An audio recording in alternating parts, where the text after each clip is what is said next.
Welcome everybody to ITS 101, Computer Programming 1. This is for sections A and B. So my name is Julius and I'll be your instructor for today. So today we will be pre-recording our session. So instead of doing the regular online class, we're just going to pre-record this and then upload this to YouTube and Facebook later on so that everybody else will be able to watch. The reason is just yesterday, the university president has issued a memo advising us instructors to be rendering our work from home. However, I won't be able to conduct a class on an online class in our house. It's because the internet speed there is not really sufficient for online classes. So that's the reason why we're just going to pre-record this, and then I'm just going to upload this to YouTube or Facebook so that you guys can watch it and learn from it. So I hope you guys will understand. So basically, it would be the same process. It would be the same. It would be the same process, just like how we do our online classes. By the end of this session, you will have an assessment and to be complied, as well as an assignment. So the same thing, assessment will be posted through Google Form, and then the assignments will be presented by the end of this class. All right, so for today we are going to discuss about programming process. So by the way, before anything else, if you have any questions or comments, share it with the class. Just go to minty.com and use the code 8720067. So I'll be monitoring the website every now and then to see if there are any questions from you, and if there are some questions that needs to be addressed, I'm going to post it in our Facebook group. So in the past lesson, we discussed the introduction to computer programming, particularly what is computer programming, what are programming languages, the types of computer programs, uses of computer programs, and today we will be talking about again the programming process. So just like everything else, just like everything in the world, it has to you need to follow a certain process for it to be accomplished. So it would be the same concept in programming. So there are some processes that needs to be done before a complete or a robust program is made. So in the program development lifecycle, or PDLC is a methodological way of developing a program. There are 5 phases in the program development. These are defining the problem, planning the solution, coding the program, and testing the program, and lastly, documenting the program. So defining the problem. Defining the problem means identifying and analyzing the situation that leads to the problem. This is very important in finding a solution before the program is written. Data is collected as well as program requirements from the users to identify the problem that the program is expected to resolve. So this means that a program is created to solve a problem. Now, the programmers or analysts should understand first the reason or the root behind the problem, so that we can prepare, or we can plan how are we going to make the program and how the program should work. So to identify the problem, system analysts typically look at these concerns. What is the problem? How do people solve the problem currently? And what is the needed solution? What is needed for the solution process? And what is the expected output of the solution? And then lastly, is a software solution a more effective way to solve the problem? All right. So think about any situation, any problem that you are experiencing, or maybe some organization are experiencing right now. Okay, so to share, NORSU, every time that there will be an enrollment in NORSU during the pre-pandemic situation, NORSU, taas kayo ang talay sa NORSU when it comes to enrollment. The reason why, it's because everything is done manually. So from getting the grades.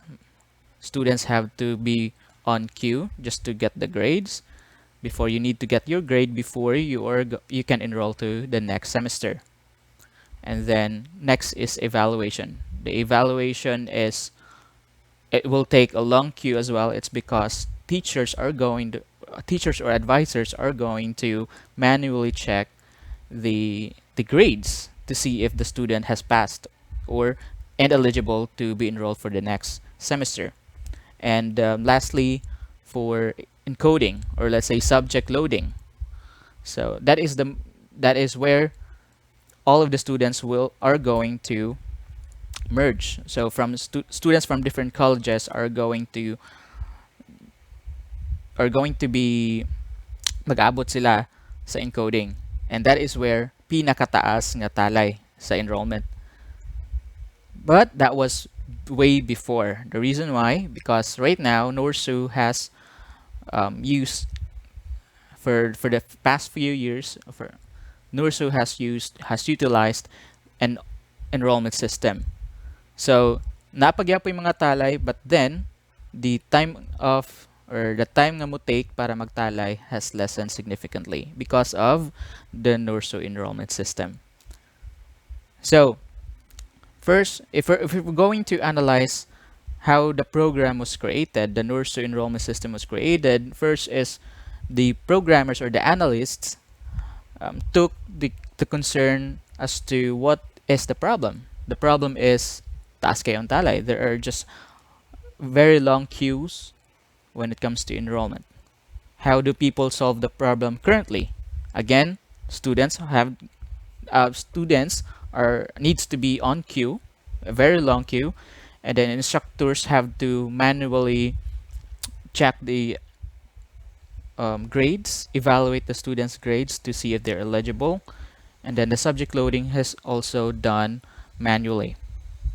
So what is needed for the solution process? They need a program that can automate all of those activities. And then what is the expected output of the solution? The expected output solution is that students should be able to enroll, or instructors should be able to enroll students easier, or the registrar particularly should be able to enroll the students easier and faster. So is the software solution a more effective way to solve a problem? Definitely yes, and it's been working for the past few years. Okay, so that is defining the problem. Next is planning the solution. So this phase is also called designing of the program. So program design starts by focusing on the main goal that the program is trying to achieve, and then breaking the program into manageable components, each of which contributes to this goal. So basically, it is setting a guide for what the program will do and how the program will do it. So basically, from the term suggest, planning the solution. So once you already know the problem, once you already have defined the problem, the next thing that you're going to do is to plan the solution. Obviously, to plan the solution would be using a computer program. Now, how are we going to make the computer program? So this part, we are going to discuss the planning tools. So program designing or planning the solution involve using the following planning tools, and that is going to be flowcharts and algorithm. So maybe some of you might have heard algorithm, maybe some of you might have heard flowcharts, but what exactly these two and how they work and why they are needed, we are going to discuss it today. So let's start with flowcharts. So again, flowchart is one of the planning tools that we'll be using to design a program. Okay, so a flowchart is a step-by-step solution to a problem that uses symbols as representation of the processes. It consists of arrows representing the flow of the process and boxes and symbols representing the action in each process. Okay, so flowchart should look something like this. Now this is a flowchart. This is an example flowchart about calculating the sum of two numbers. Again, the problem here is we are going to calculate the sum of two numbers, and this is what the flowchart would look like. So basically, flowchart is the step-by-step procedure or step-by-step processes in solving a problem that uses symbols. Okay, so these are the symbols that we are using. We have this ellipsis, we have parallelogram, we have rectangle, and so on and so forth. We'll be discussing the symbols that we'll be using for flowcharts later on. So here's another example, a flowchart to find a profit or loss by comparing the income and costs. So going back, let's try to understand the flowchart just a little bit. So again, the problem is calculate the sum of two numbers.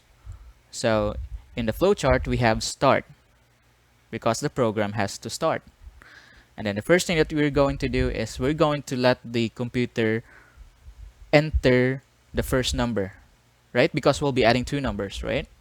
So first is we're going to let the computer enter the first number, and this time we're just going to call it num1, variable num1. Second is the computer will allow the user to enter the second number, and this time we will call it num2. So let's say, for example, if we entered 5 in num1 and then we entered 2 in num2, so we already have 5, we already have 2. The next step is calculate the sum by adding 1 and 2, num1 and num2. So if we entered 5 in num1, so that's going to be 5, and then if we entered num2 in num2, then it's going to be 2. So in this process, the system is going to, or the program is going to calculate the sum by adding num1 and num2. Now, once the computer has already calculated the result, the next is to display the sum so that the user will be able to see it. And then once it's done, then it's going to be the end of the program. The program has worked successfully or properly. Okay? Another example for flowchart. So the problem here is find a profit or loss by comparing the income and costs. So start, and then since we're going to compare the income and cost to see if there will be profit or if it's going to be a loss, diba? This is going to be for business. So for example, if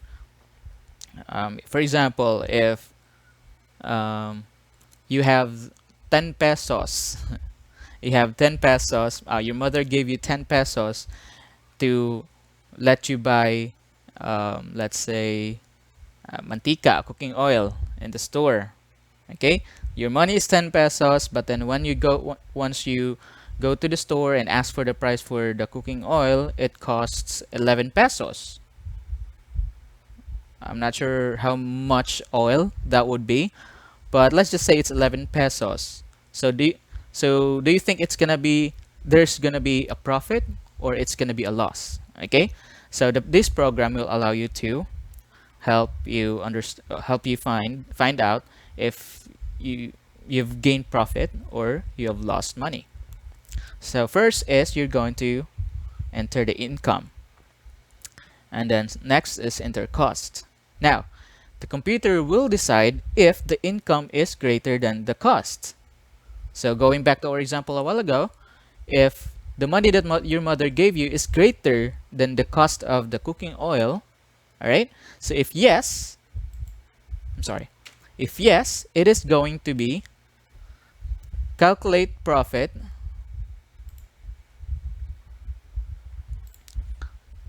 so it's going to calculate profit as income minus costs. If mas dako ang income, mas gamay ang cost, it will calculate as income minus cost. And then after that, the system will display the income and then end. Okay? However, if the income is not greater than the cost, let's say if this is no, so if this is yes,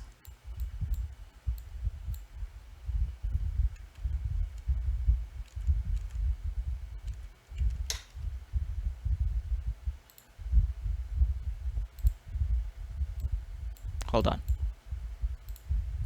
For some reason, I forgot to put yes here. So if this is yes, then this is no. Now, again, going back, so the system here is going to decide whether the logic is true or false, or yes or no. So is the income greater than cost? If yes, then proceed here. But if no, then calculate as cost minus income. So going back to example a while ago, since the money that your mother gave you is only 10 pesos compared to the amount or the price of the cooking oil, which is 11 pesos, so therefore cost minus income. So the answer should be 1, or the result should be 1. So you've lost 1 peso. Alright, so after that, it's going to be the end. Okay, so if you've noticed, there are different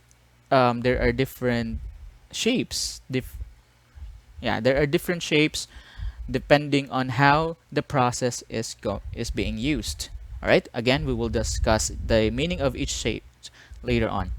So another example.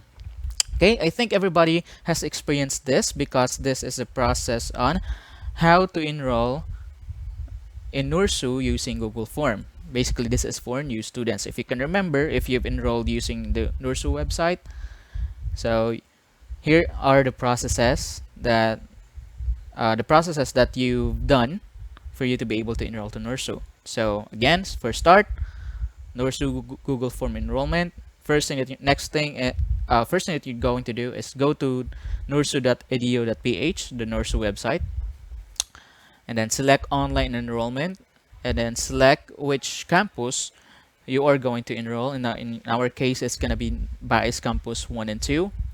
Select new student, and then input your personal information. Your personal information includes LRN, first name, middle name, so on and so forth. And after that, you're going to input your contact information, so your contact number, email address, so on and so forth. Now, the next is you are going to be asked which preferred mode are you going to choose.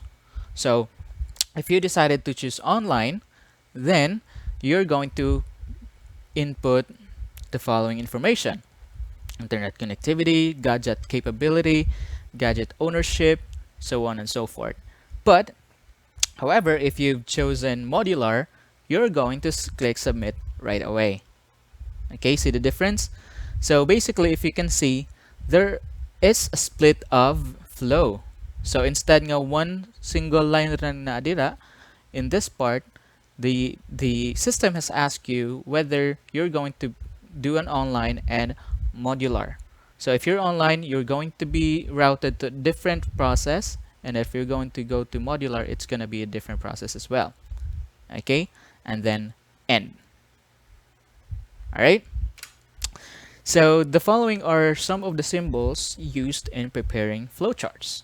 So you have this symbol, and then we have the name for it, so that we won't be confused as to how are we going to call this symbol. So it's got its name and the function. When are we going to use this symbol, and how are we going to use it?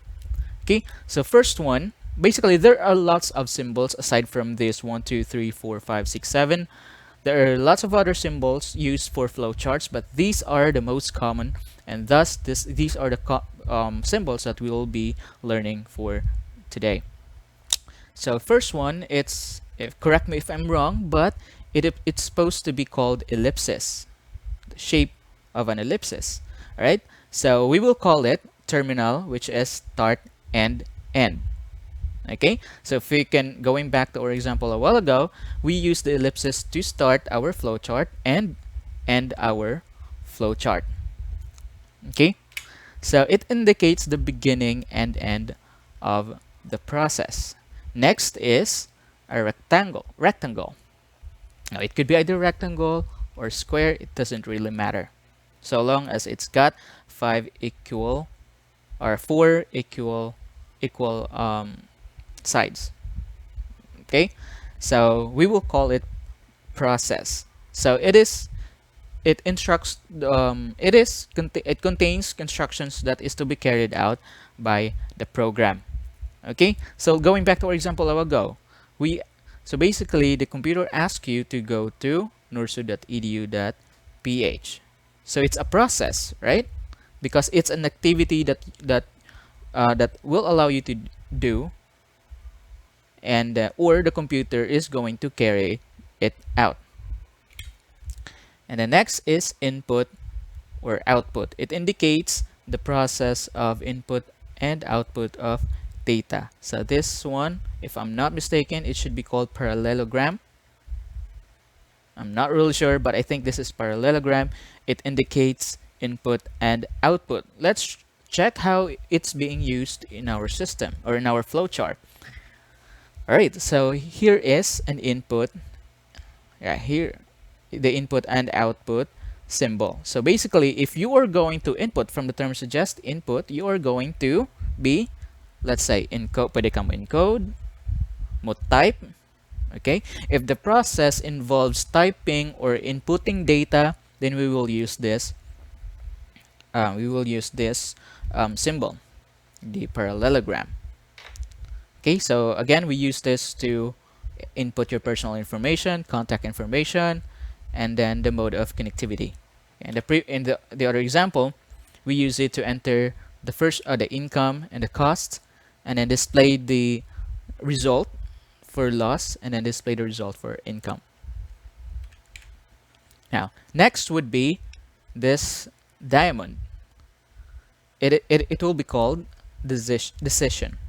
So it is used to split the flowchart sequence into multiple paths representing selection or repetition. So let's go back here. Again, in this particular phase or in this particular process, the system has asked you, has given you option whether which mode of education are you going to choose.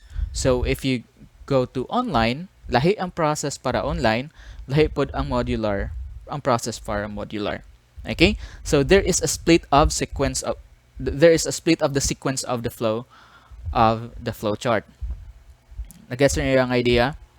The flow is no longer one straight process, but the flow has split into multiple processes depending on which one is selected. Another example here. So the question was, is the income greater than the cost? If it's yes, then another process. Here's the process for yes. And then if no, here's the process for no. Alright?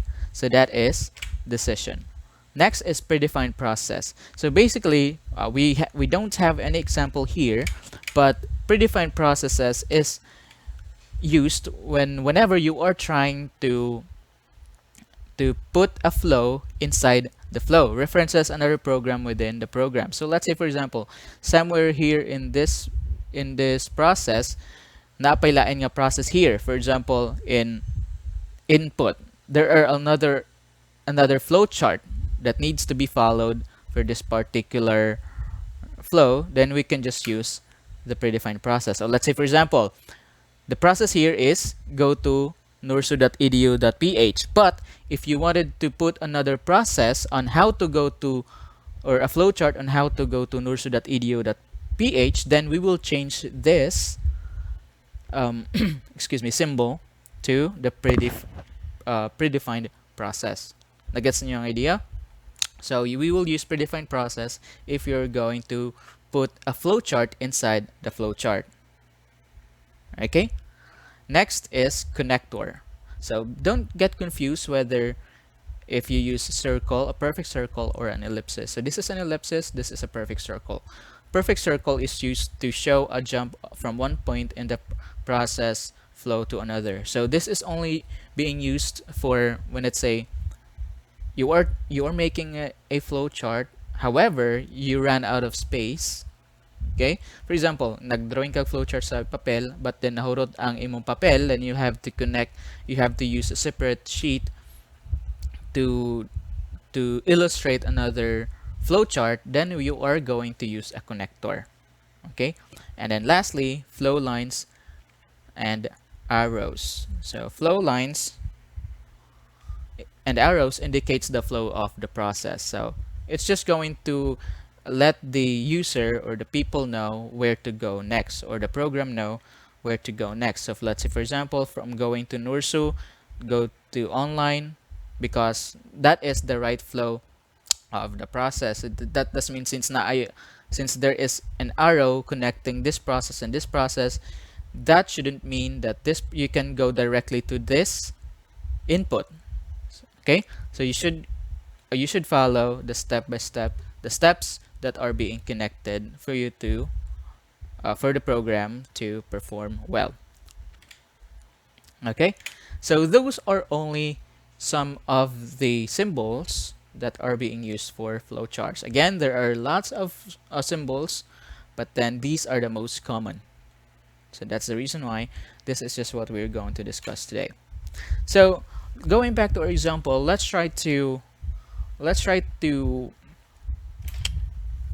find the symbols that are being used. So for our first example a while ago, calculate the sum of two numbers. The symbols that we were using is terminal, which is start and end, input to input num1 and num2, and then the process to calculate the sum as num1 and num2, and then arrow lines, of course. Okay, so question, how about the colors? Does it do anything, or does it have to do with the shapes? Okay, colors, I'm just going, okay, colors have nothing to do with flowcharts. Okay, colors are just used for aesthetics to make it look good. Okay, all right. However, the color should match according to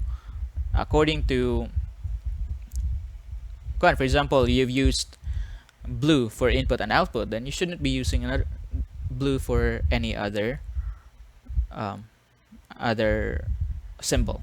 Okay, so here in our case, I'm not real sure if you can see it clearly, but for some reason, maybe it's just on my screen, but the start button, the start symbol or the terminal symbol is pink, and then we have light blue for input output, we have yellow, pale yellow for process, and then absolute yellow for decision, and arrow lines for which is black. So for this example, the symbols that we used are terminal for start and end, input for entering income and cost, and then process for calculating the profit and calculating the loss, and then decision for determining if the income is greater than the cost. Same thing with our flow chart for NORSU enrollment or NORSU Google Form enrollment for new students. We were using terminal to start and end. We use input to input personal information, input contact info, and input internet availability. And then we use process for going to norsu.edu.ph, so on and so forth. And we use the decision to split the process from online and modular, and of course arrow lines to guide the students where to go next. All right, so this time let's try to create a flow chart. Basically, once you are watching this video, you can either use any flowchart making application. There are tons of flowchart making application that you can download. There are also web applications, or you can just draw it on a piece of paper. But for today, we will be using a web application called app.diagrams.net. All right, so if you could just hold on for a moment, let me try to open up the website.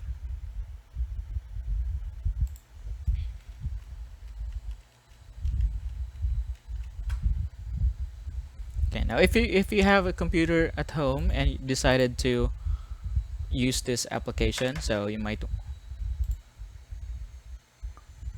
okay, you can try app.diagrams.net if you have internet connectivity.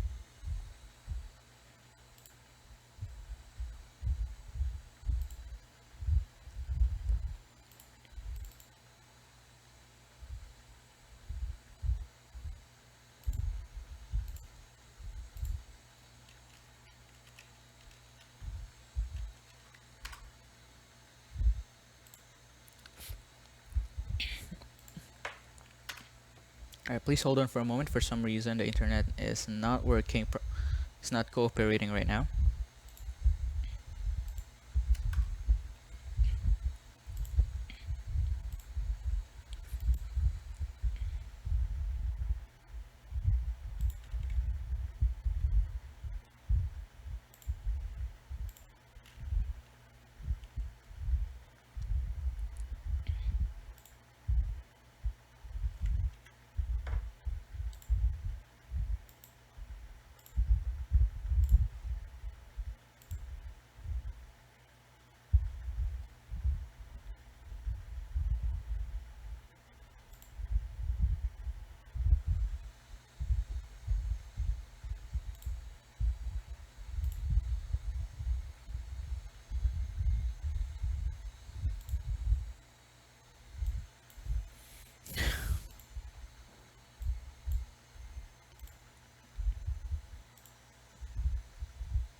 Okay, for some reason it is not working it's not working well. So we're just going to use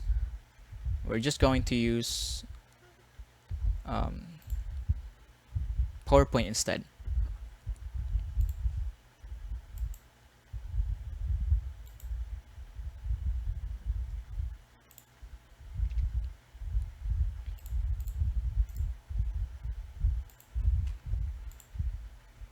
Okay, so today we are going to create a flowchart. We're going to try to create a flowchart for for a problem. So let's say, for example, we will create a flowchart for the problem here.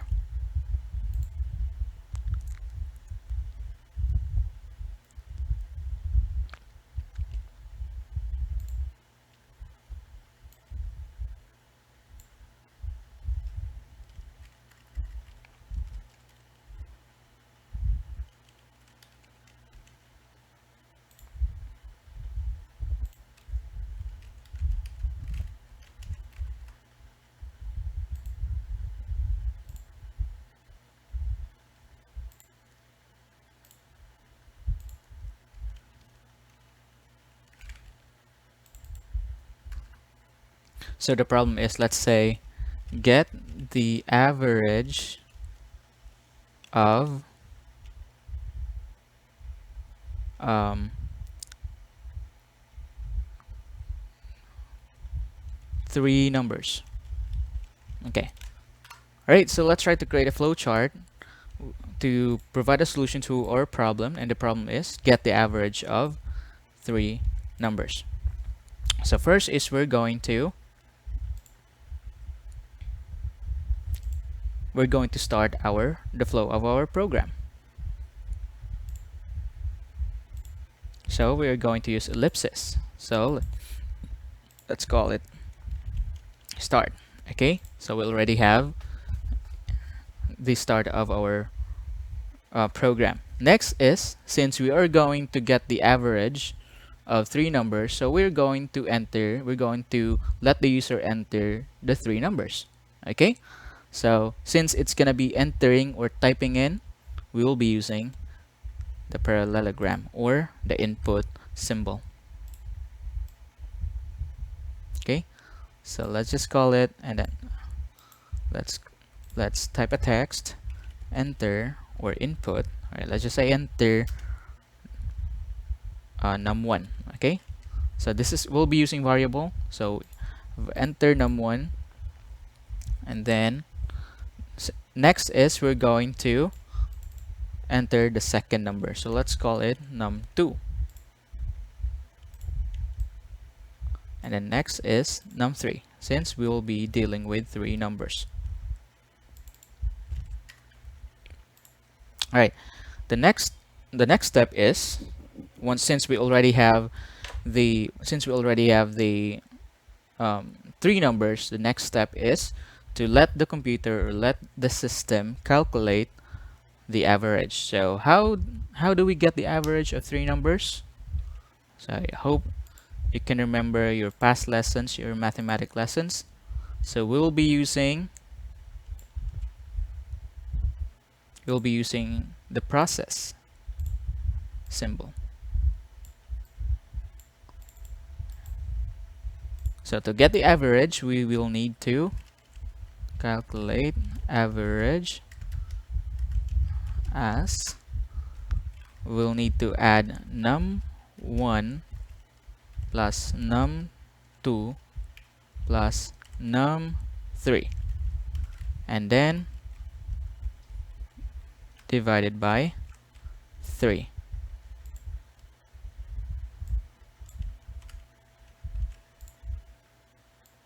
So num1, num2, num3 divided by 3. Okay? Since we are getting the average, we have to first follow the rule of mathematical operation, the PEMDAS. If you can remember, we have parentheses, multiplication, division, addition, and subtraction. So to get the average. And then once the computer has computed the average, then the next thing that we're going to do is to display, or the program should do, is to display the results. So since we are going to display an information or any data, then we're going to use the input output. So let's just say display result. And then once you think the program is done, then it would be time for us to end. Just going to be inserting the terminal symbol. Okay, and of course don't forget to add the flow lines. So we're going to add the arrows. We're going to connect this. Alright, so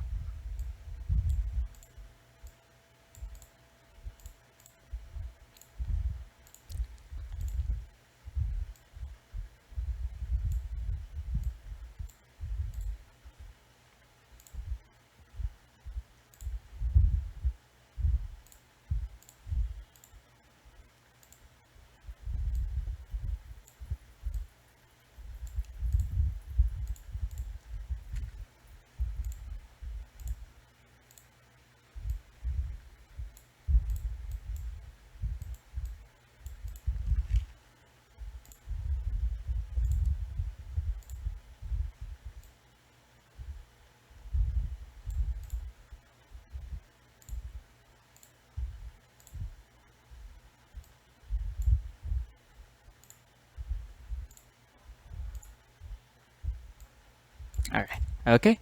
So now that we have connected all the processes according to its sequence, we've just created our own flowchart. So regardless, how are you going to illustrate sa iPurma, as long as it doesn't really matter, so long as you are able to connect the proper sequence and you've used the proper symbols. All right. So if you have any questions or concerns so far, just go to the website that I just go to minty.com and enter 8720067. All right. So next, another tool for planning the solution is using algorithm. So algorithm is similar to flowcharts. It is a procedure for problem solving by executing a sequence of steps taken. Unlike flowchart, however, the algorithm does not use symbols or any pictorial representation. Instead, the processes are written in lists. So algorithm and flowcharts are the same when it comes to executing the sequence of the steps in solving a problem. However, flowchart uses symbols, just like what we've discussed a while ago, and algorithm uses lists, or the processes are written in lists. Okay, so for example, going back to our example a while ago, the problem is calculate the sum of two numbers. Okay, calculate the sum of two numbers. In flowchart, it's supposed to look like this, just like how we discussed it a while ago. However, in algorithm, the steps are now being written in lists. So there will be step 1 and then a process, step 2, process, so on and so forth. Okay, so let's say for example, calculate the sum of two numbers. The step 1 is start. Step 2, enter the first number and we'll call it num1. Step 3, enter the second number. We'll declare it as num2. And then next, step 4 is calculate sum as num1 plus num2. Step 5, display the result, and then end. Step 6, end. Okay, so they are similar. However, they only differ on how the process or how the steps are being displayed, are being represented. Another example. So find the profit or loss by comparing the income and costs. So this is how the flowchart is illustrated on this particular problem, and this is going to be its algorithm. So step 1, start. Step 2, enter the income. Step 3, enter the cost. Step 4, compare the value of income and cost. Is income greater than cost? Step 5, if yes, calculate profit here as income cost, else calculate loss as cost income. Okay, notice how the split of the decision is being giusa ra siya og usa ka step, right? Kamantay mo, the process here and this process belongs to the same process. It's because in programming it is called a condition. Soon you will learn about conditions once we'll be doing our actual coding. And then step 6, display results for income or loss, and then step 7, end. Okay, another example. So this is NORSU Google Form enrollment for new students. This is how we illustrate the flowchart a while ago, and this is gonna be its algorithm. So step 1, go to http.norsu.edu.ph, go to online enrollment, select Bais Campus 1 and 2, select NORSU students. Step 5, input personal information. Step 6, input contact information. Step 7, choose mode of education. And step 8, okay, so step 8 is somewhere here. If modular, proceed to step 9. Okay, if modular, then proceed to step 9. Else, if online, input this. Okay, and then step 9, click submit. All right, so that is an algorithm. So basically, using these two, you'll be able to easily you will be able to oversee how the program is going to work and what it's going to solve. Okay, so again, flowchart and algorithm. So before you're going to create a program, these two are needed for programmers to be able to oversee what the program will solve and how it's going to solve the problem, right? So once a flowchart and algorithm is already prepared, then it would be easier for programmers to code their program, to write the program, and they will be able to assure that the program will really fix or will really solve the problem. All right, so the next stage in program development lifecycle, or the process of programming, is coding the program. Okay, the next stage is to transfer the solution to the problem to the computer program. So all of the data that you get from the first stage, which is defining the problem and planning the program, the next step is to actually translate your solution using a programming language. Okay, you will interpret the logic from the prepared flowchart, pseudocode, and okay, we haven't discussed pseudocode yet. We'll be discussing that soon. But the logic from the flowchart, the algorithm, into an actual programming code based on which programming language you are going to use. Okay, just like what we discussed in our previous class, there are different programming languages. So you will be selecting one programming language that will fit perfectly to the program that you're trying to create, or let's just say the programming language that you are expert of. Okay, and coding the program operates grammatically somewhat like an English language. There are sets of rules called syntax that determines if the program will work and how is it going to work. Although each programming language has different syntaxes from one another, the concept of implementation is usually similar. Therefore, learning multiple programming languages is not going to be very complicated. Yes, just like what we discussed in the previous class, there are different programming languages. There are tons of programming languages, and we even discussed the top 10 programming most commonly used programming languages. So basically, they have different syntax. It's like we can compare it to our language. We have in the entire world there are hundreds, if not thousands, of language that are being spoken. Okay, they have different grammar. They have different terminologies that we're using. So the same with programming languages. So they have different syntax. The codes that are being used are different. However, the implementation is usually similar. Just like how English, for example, if this is a sunglass, or no, let's say, okay, this is a coin. How English calls this coin, all right? And then for our language, we call it sencillo, all right? Barya, okay? So we have different terminologies. However, the same thing, we have the same concept. The same concept is that we are talking about this single coin right here, okay? So that's the reason why learning multiple programming languages is not going to be very complicated, because most of the programming languages have the same concept of implementation. Okay. Now, these are the tools, some of the tools that we need to start writing a program.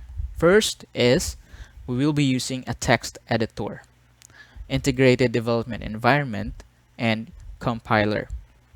So we've already discussed as well in the previous class what are the tools that we needed for programming, but we're just going to elaborate this time why do we need those. First is text editor. Okay, so if you can remember, we have for Android phones, I've asked you to download CXX Droid. Okay, so CXX Droid is an example of a text editor.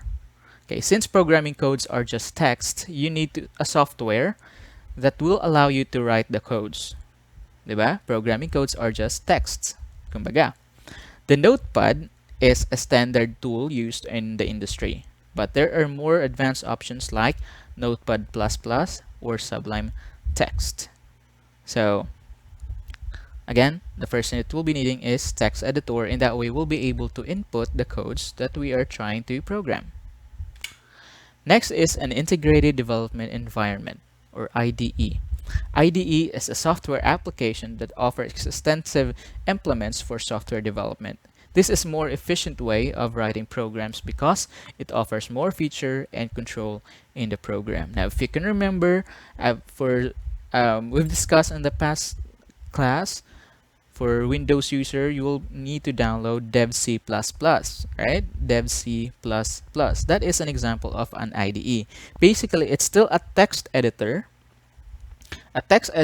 However, there are lots of features.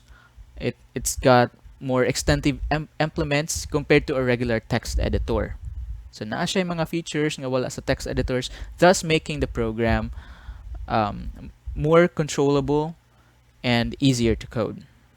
All right, so that is an integrated development environment. So it's an IDE. IDEs are like programs that are being used to create a program. And lastly, compiler. Compiler is a program that converts the syntax into a machine code form so that they can be read and executed by the computer Most IDEs already have built-in compilers, so there is no need to install another one. However, if you are using text editors, you need to save the file and run it on a separate compiler for it to work. Okay, so the computer, um, the computer, although it can run all the programming languages available, it cannot run it individually. Okay, so let's just say that this is gonna be an interpreter, a computer's interpreter. So since there are lots of programming languages that are being used to make a program, not all the program will work on that particular computer. Not all programming languages will work on that particular computer because the computer has its own limitation. So that is why we need to install a compiler. What the compiler does is to interpret the codes that you've entered, naka-write na kag codes, naka-input na kag mga codes for your program, and then the program needs to be interpreted for the computer.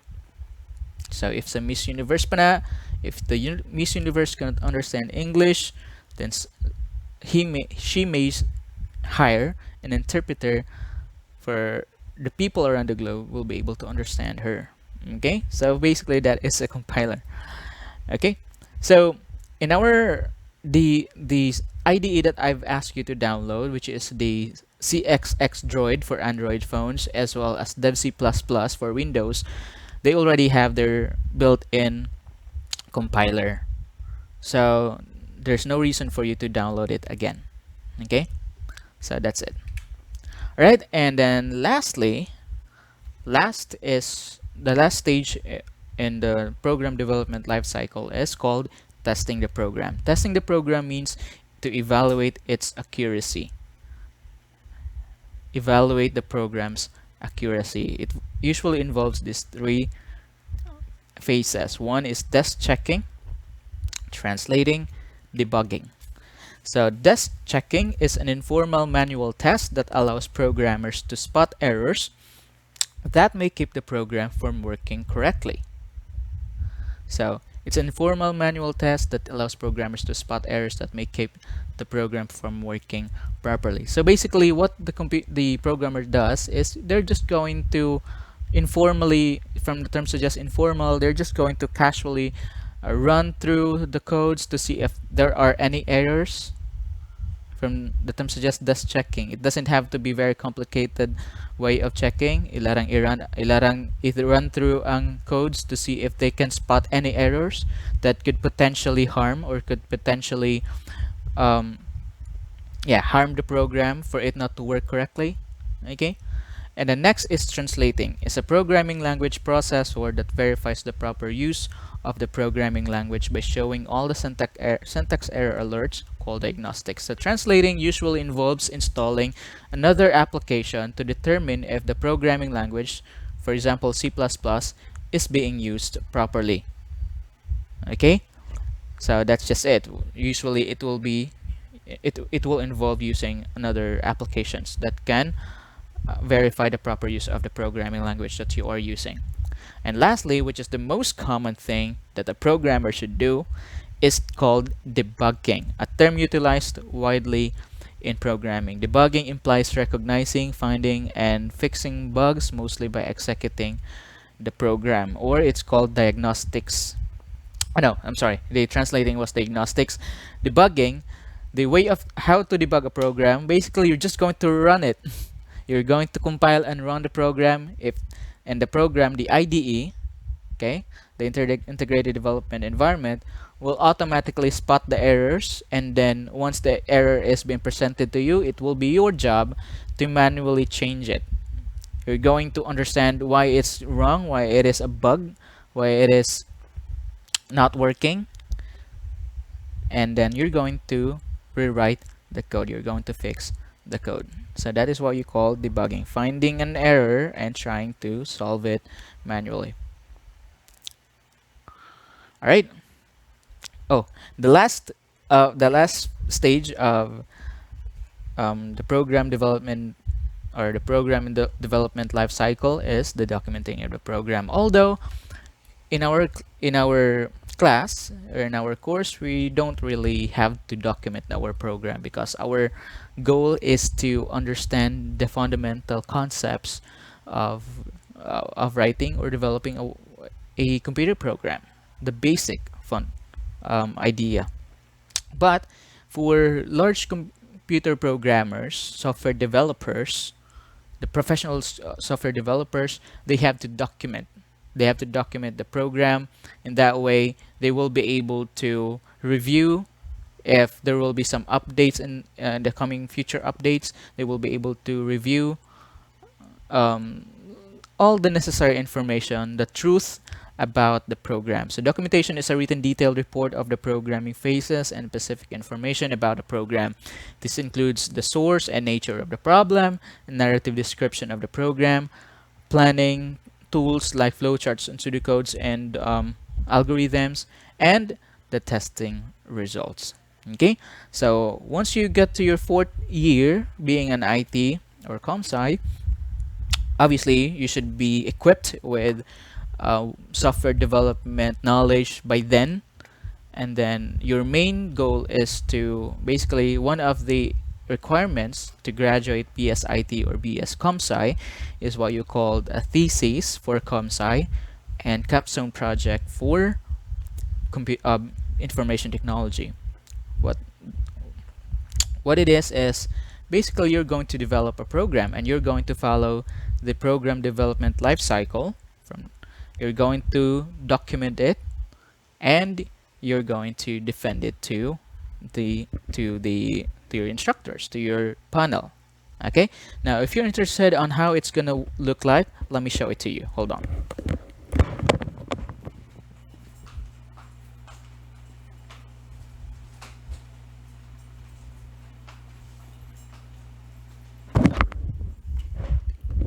All right, so I have here the documentation of the program of our capstone project when I graduated here in NORSU Bais. That was a few years ago.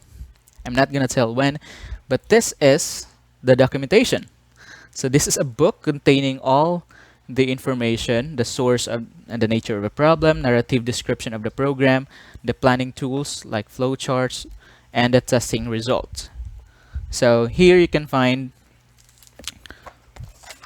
all those information, all the information about the program that we did. So if our program or the program that we develop or the software that develop was an online learning management system.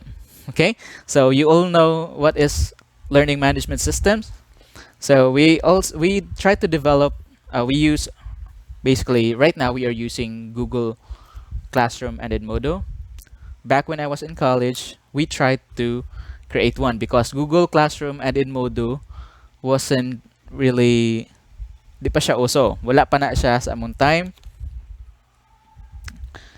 Or if naman ganit, wala pa siya nagamit. No one has known Google Classroom Edmodo by then. So that's the reason why we develop an online learning management system specific for the College of Arts and Sciences in Negros Oriental State University, Bais Campus 1. So here you can find flowcharts, algorithm, the nature of the problem, the testing results, and the overall look of our website.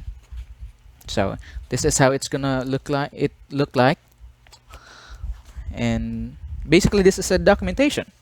However, in our course programming 1, we won't be doing this.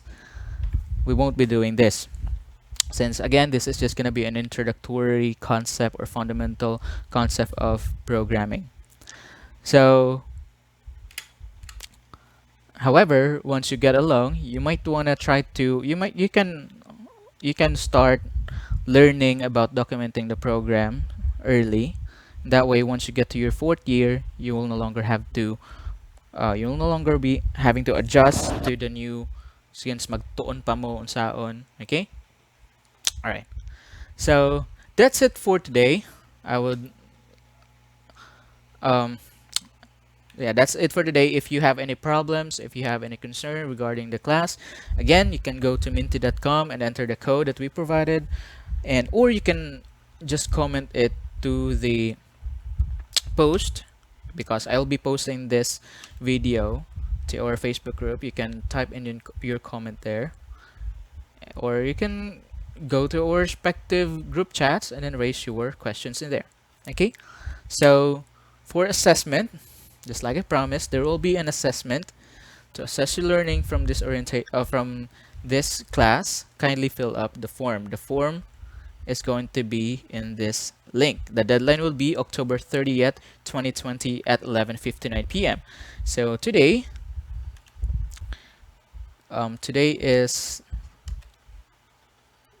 the 21st, so you still have 9 days to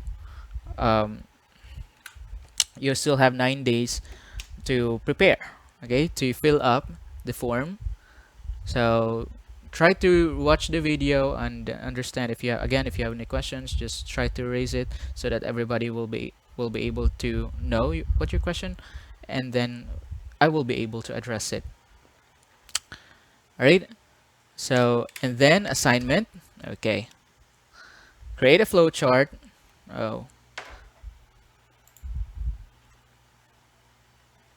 Flowchart to solve the following problem. Get the average of 3 numbers. Okay, so for your assignment, you can either just draw it on a piece of paper, then take a photo, upload it to our Google Classroom.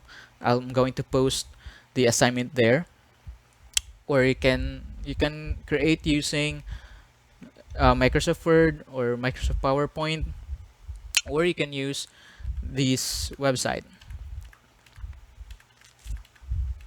the app.diagrams.net. Unfortunately, I won't be able to show it to you. It's because for some reason the internet is not cooperating right now.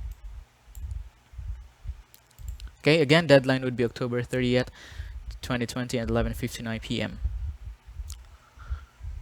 Right, so you still have 9 days to prepare to fill up the form, and then 9 days to prepare the assignment. So there should be lots of times there should be enough time for you to be able to comply these. So this is gonna be the third assessment and third assignment. So I'm expecting everybody should be able to comply. All right. So again, if you have any problems, if you have any concerns, I will going to reiterate this many times. Please make sure to raise that by going to theminty.com, or you can comment to the Facebook post, or you can go to send a message to our group chats. All right, so that's all for today. Thank you so much for taking your time making this far of the video, and make sure everybody's safe. God bless, and I'll see you in our next class. Bye.